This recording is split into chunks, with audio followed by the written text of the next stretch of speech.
अस्सलाम वालेकुम। मेरा नाम इरफान है और मैं एक लॉन्ग रूट ट्रक ड्राइवर हूँ। पिछले कई सालों से पाकिस्तान की रोड पर सफ़र कर रहा हूँ। ये सफ़र सिर्फ मेरा पीछा नहीं, मेरी ज़िंदगी का एक हिस्सा बन चुका है। हर शहर, हर रास्ता, हर मोड़ मुझे याद है। कभी लाहौर के रश वाले रोड्स, कभी बलूचिस्तान के सुनसान रास्ते और कभी सिंध के उन्हीं लंबे हाईवेज़ पर तन्हा चलते हुए। मुझे अंधेरा या अकेलेपन का अब कोई डर नहीं है। रातें मेरी दोस्त हैं और सुनसान रास्ते मेरे हमरा। मगर एक रात जो आज भी जब याद करता हूँ तो मेरी रूह कांप उठती है। वो सिर्फ एक रात नहीं थी, वो एक ऐसे वाक़ये का आगाज़ था जो मेरी ज़िंदगी का हिस्सा बन गया। ये कहानी शुरू होती है एक गर्मी से भरी हुई रात से। जून का महीना था, जब हवा भी जल रही थी। मैं हमेशा की तरह एक नए सफ़र तय कर रहा था, कोयटा से कराची की तरफ। रास्ता बहुत लंबा था और वक्त भी गुजरता जा रहा था। जब मैंने टाइम देखा तो 2 बज रहे थे। रोड और भी सुनसान हो चुका था। गाड़ी के शीशे खुले हुए थे।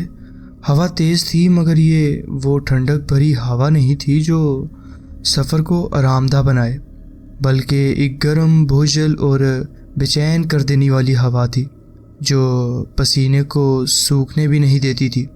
मेरा क्लीनर जमील मेरे साथ वाली सीट पर ही था। वो हमेशा की तरह पहली फुर्सत में नींद के हवाले हो चुका था। उसका सिर इधर उधर हिल रहा था। ये उसका मामूल था। जब भी रात का सफ़र होता वो ज़्यादा देर तक जाग नहीं सकता था। मैं आदत से मजबूर रोड पर पूरे ध्यान दिए ट्रक चला रहा था। रास्ता हब रिवर रोड के करीब पहुंच गया था, एक ऐसी जगह जहां इस वक्त किसी भी चीज़ का होना हैरत अंगेज होता है। हर तरफ अंधेरा था, सिर्फ ट्रक की हेडलाइट्स रोड पर एक लंबे दायरे में रोशनी फैला रही थी। और फिर अचानक एक आदमी रोड के किनारे हाथ उठाए खड़ा नज़र आया। एक पल के लिए मुझे शक हुआ कि ये मेरी आंखों का धोखा है। रात के इस पहर किसी का अकेला हाईवे पर होना, और वो भी इस अंधेरे और सुनसान जगह पर। दिल ने कहा कि बस आगे निकल जाओ, मगर एक अजीब सोच दिमाग में आई। शायद कोई मुसाफिर हो जो किसी मुसीबत में फंस गया हो।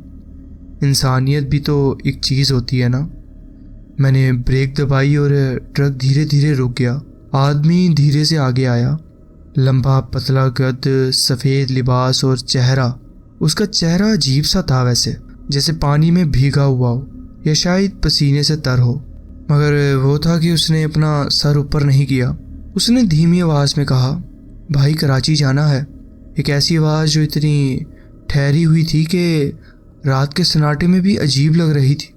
मुझे अजीब फील हुआ, लेकिन अकेला इंसान देखकर मैंने उसे ट्रक में बिठा लिया। उसने बिना कोई शुक्रिया अदा किए, बिना कोई बात किए चुपचाप एक कोने में बैठने को तरजीह दी। उसका रवैया इतना बेहिस था कि लगता ही नहीं था कि वो एक जिंदा आदमी है। ज़्यादातर जो मुसाफिर रास्ते से उठाए जाते हैं वो या तो अपनी मजबूरी बता देते हैं या फिर थोड़ा बहुत शुक्रिया कह देते हैं, मगर ये आदमी जैसे उसके होंठ सिले हुए हों। रात और गहरी होती जा रही थी और ट्रक अपनी रफ्तार में बढ़ रहा था। थोड़ी देर गुजर गए, मगर उस आदमी ने एक भी बार हिलने की जहमत नहीं की। ना कोई इरादा बदलने का इशारा, ना ही कोई बेचैनी का एहसास, जैसे किसी बेजान चीज़ को उठा के कुर्सी पर बिठा दिया गया हो। जमील ने भी इस बात को महसूस किया। उसने मुझे मेरे पास आकर धीरे से कहा, भाई ये अजीब है, इसे उतार देते हैं। उसकी आवाज़ हल्की थी, लेकिन उसमें एक घंटी बजती महसूस हो रही थी, जैसे कोई अंदर से घबराया हुआ हो। मुझे भी अजीब लग रहा था। ऐसा लग रहा था कि माहौल में एक अजीब सा बोझलपन भर गया है। जब मैंने रियर व्यू मिरर में देखा तो वो देखकर मेरी रूह कांप गई। वो आदमी बिल्कुल सीधा बैठा हुआ था, बेहरकत, ना हाथ हिला रहा था ना पैर। सिर्फ एक जगह जम गया था, जैसे कोई मूर्ति हो। रात की स्याही में उसके सफ़ेद कपड़े एक अजीब ही बयान दे रहे थे। एक ऐसी तस्वीर जो समझ से बाहर थी।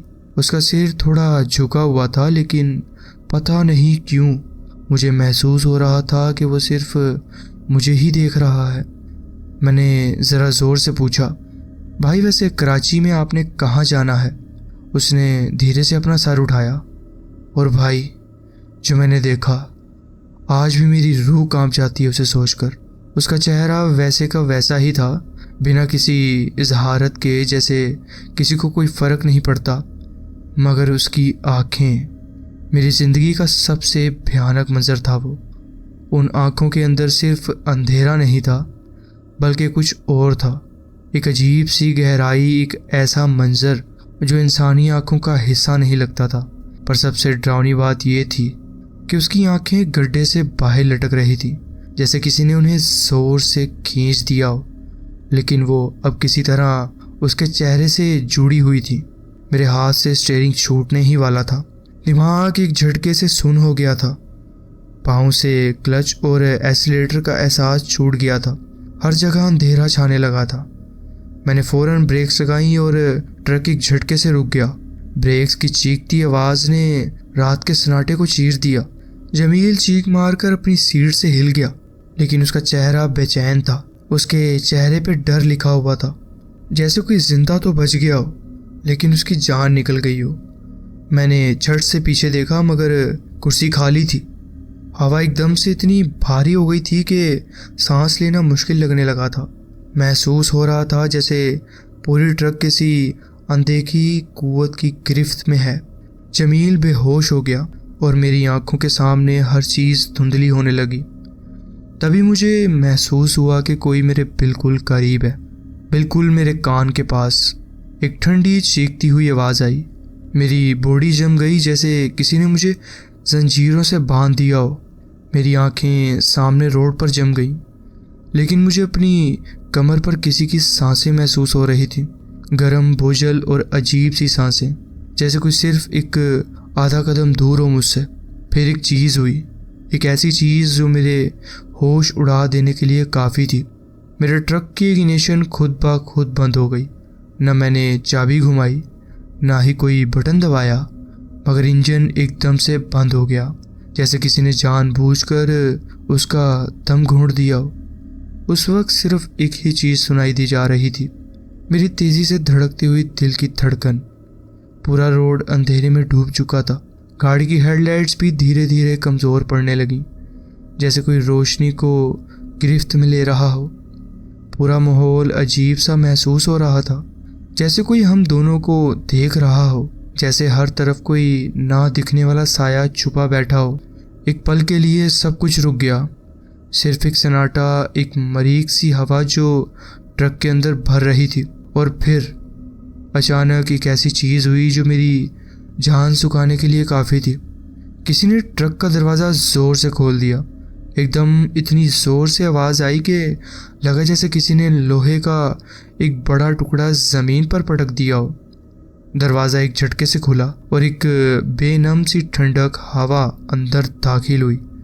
वो कोई आम हवा नहीं थी, वो हवा सर्द भी थी, लेकिन उसमें एक अजीब सी गंदगी थी, जैसे कि एक मुर्दापन की बू हो।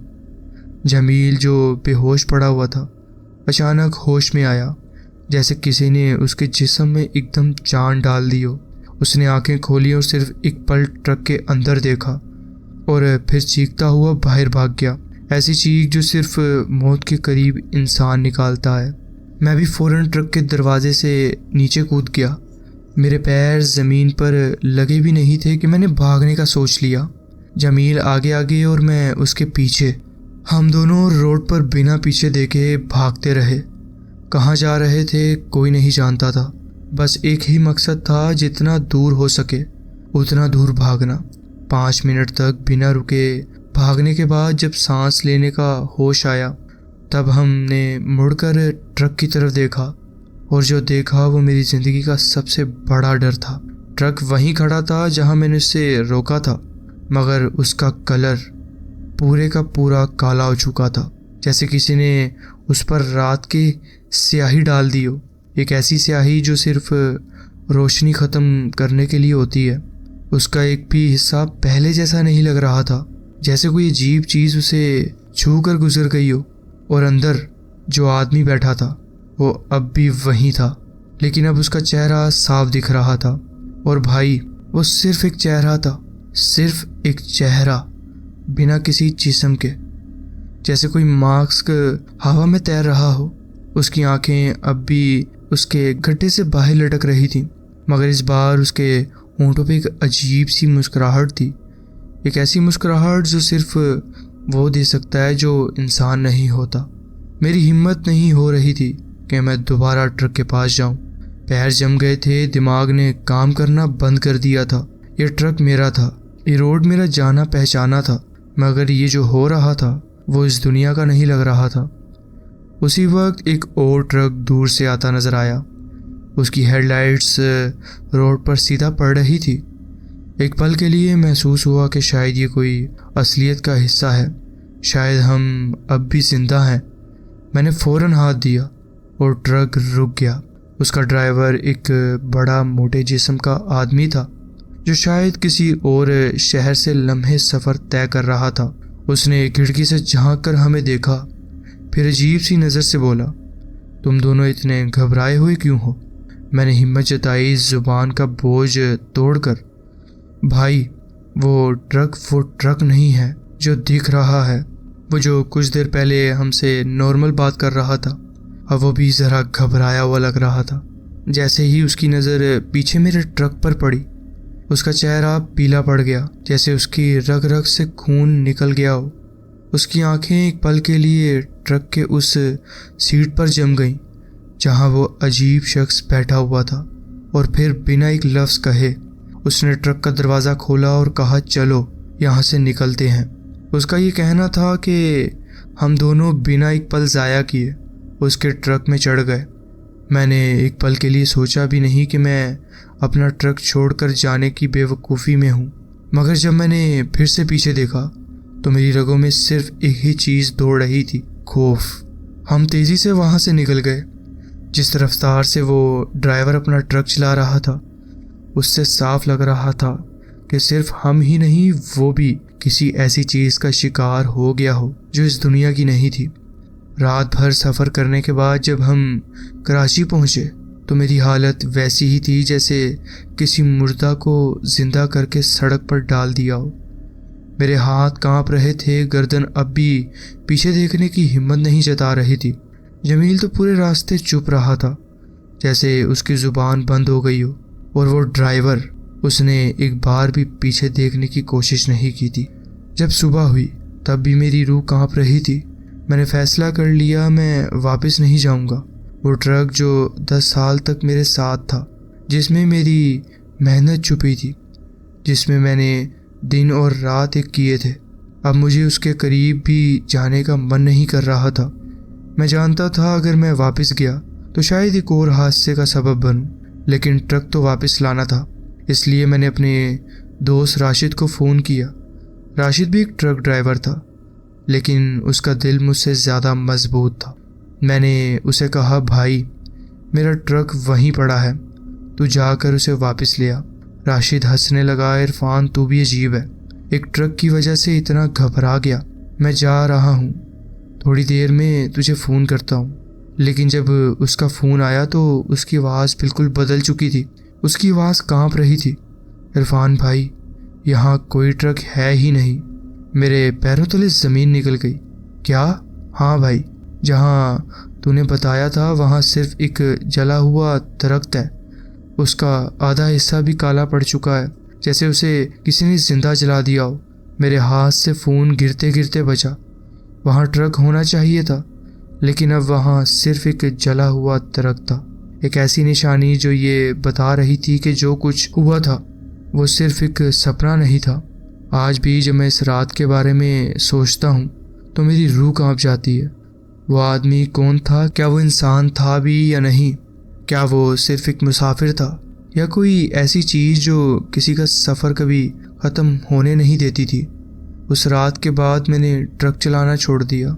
अब भी रात के अंधेरे में कोई अकेला आदमी रोड पर खड़े दिखाई देता है तो मेरे दिल की धड़कन तेज़ हो जाती है, क्योंकि कुछ सफ़र सिर्फ रास्ते पर नहीं, इंसान की रूह तक का सफ़र बन जाते हैं और वापस आने का रास्ता ख़त्म हो जाता है। यह था मेरा वाक़या जो मैं आपके साथ शेयर करना चाहता था। जी बहुत बहुत शुक्रिया आपने अपनी कहानी हमारे साथ शेयर की।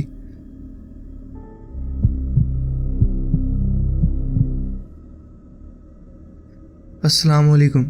मैं एक प्रोग्रामर हूँ जो अक्सर चलते चलते सैर पर निकलता है और कभी कभी मेरी इन सैरों के दौरान कुछ अजीब सा होता है।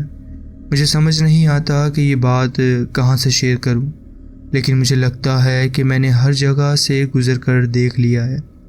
हत्ता कि मैंने ज़हनी सेहत के माहिर लोगों से भी बात की है और उनका कहना था कि ये मसला किसी ज़हनी बीमारी का नहीं है।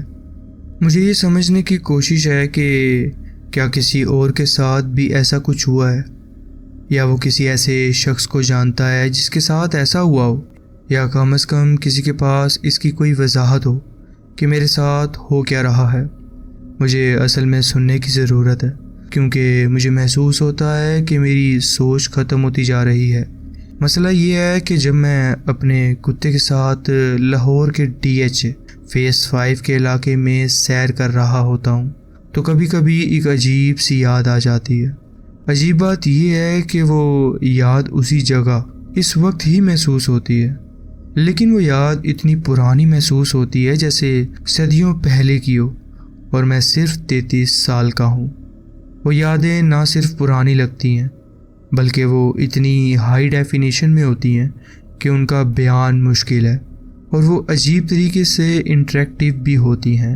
अगर मैं इसकी तफरीही मिसाल दूं तो ये दुनिया मुझे एक पुरानी PlayStation 1 गेम की तरह लगती है, ख़राब ग्राफिक्स वाली, जबकि वो यादों वाली दुनिया एकदम हकीकी, खूबसूरत और प्यार भरी लगती है। वो जगह वही होती है, लेकिन उस याद में ऐसा लगता है जैसे मैं वहाँ का हूँ।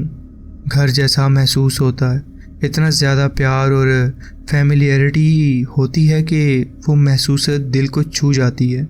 और सबसे अजीब बात यह है कि ये यादें किसी ख़ास वाक़ये या शख्स से नहीं होती, बल्कि जगह और खुशबू से जुड़ी होती हैं। जैसे किसी गली के किनारे से गुज़रते हुए किसी पुरानी खुशबू आए और अचानक वो याद वापस आ जाए। उस याद में घर का, मोहब्बत का और अपनों का एहसास किसी भी और याद से ज़्यादा गहरा होता है। ऐसा लगता है जैसे मैं वापस आ गया हूँ किसी जगह और मेरा दिल कह रहा हो कि हाँ, यही मेरा असल घर है। पहले ये सिर्फ एक छोटी सी तस्वीर की तरह होती थी जिसमें जज्बात के लेयर्स होते थे। अब ये यादें 10 सेकंड तक चलती हैं। मैं उस दौरान इधर उधर देख सकता हूँ और वो जगह मुझे याद आ जाती है जो असल में कभी देखी भी नहीं होती। लेकिन जैसे ही वो याद ख़त्म होती है, सब कुछ सपने की तरह भूल जाता हूँ। लेकिन मुझे याद रहता है कि मुझे याद आया था कुछ। अगर आप समझ रहे हो तो शुक्रिया, क्योंकि मुझे ख़ुद को समझ नहीं आती कि ये हो क्या रहा है मेरे साथ। पहली दफ़ा तो मुझे लगा कि मैं पागल हो रहा हूँ, इसलिए मैंने ज़हनी सेहत के डॉक्टर से बात की। उनका कहना था कि ये ज़हनी मसला नहीं लगता, बल्कि ये किसी बहुत गहरी तसव्वुर या इमेजिनेशन का नतीजा लगता है। लेकिन मैं जानता हूँ कि मेरी तसव्वुर की इतनी ताकत नहीं कि मैं ऐसे मंज़र तसव्वुर में ला सकूँ जब तक मैं उन्हें देखूँ नहीं। ये सब कुछ मुझे सिमुलेशन थ्योरी के बहुत करीब लगता है। ऐसा लगता है कि अगर ये वाकई एक सिमुलेशन है तो इस दुनिया में कुछ ग्लिचेस हैं, कुछ बग्स हैं और ये धीरे धीरे टूट रही है। मुझे यकीन है कि अगर ये ज़हनी मसला होता या पैरानॉर्मल चीज़ होती तो मैं उसे ज़्यादा बेहतर बर्दाश्त कर सकता। लेकिन ये जो सब कुछ मुझे महसूस होता है ये उनसे काफ़ी ज़्यादा खौफनाक है। हर बार जब ये होता है, जो एक हफ़्ते में 2 या 3 मरतबा होता ही है, तो ये हमेशा सैर के वक्त होता है और हमेशा किसी ख़ास जगह और खुशबू के मिलाप से होता है। लेकिन ये जगह बार बार नहीं आती और मैं जानबूझकर इसे दोबारा महसूस नहीं कर सकता। अगर किसी के पास कोई राय है या ये किसी को जाना पहचाना लगता है तो बराए करम मुझे बताएं कि आप क्या सोच रहे हैं। क्या ये किसी चीज़ का नतीजा हो सकता है या कोई तरीका कि मैं इसे लंबा कर सकूं या दोबारा महसूस कर सकूं, क्योंकि ये 10 सेकंड बहुत कम लगते हैं। हर दफ़ा मैं बस चाहता हूं कि वो घर का, मोहब्बत का और अपनों का एहसास फिर से महसूस करूं। लेकिन अब मुझे खुद ही शक होने लगा है कि ये सब क्या हो रहा है। ये था मेरा एक वाक़या जो मैं आपके साथ शेयर करना चाहता था। जी बहुत बहुत शुक्रिया, आपने अपनी कहानी हमारे साथ शेयर की। तो जी फ्रेंड्स, ये थी आज की स्टोरीज़। आप कमेंट्स में ज़रूर बताएं कि आपको ये स्टोरीज़ कैसी लगी। अगर आपको ये स्टोरीज़ अच्छी लगी हो तो वीडियो को ज़रूर लाइक कीजिए और चैनल को ज़रूर सब्सक्राइब कीजिए और बेल आइकन को ज़रूर प्रेस कर लीजिए ताकि आगे आने वाली कहानियाँ वीडियोज़ आपसे मिस ना हो। अपना ख्याल रखें और मिलते हैं नेक्स्ट वीडियो में। अल्लाह हाफिज़।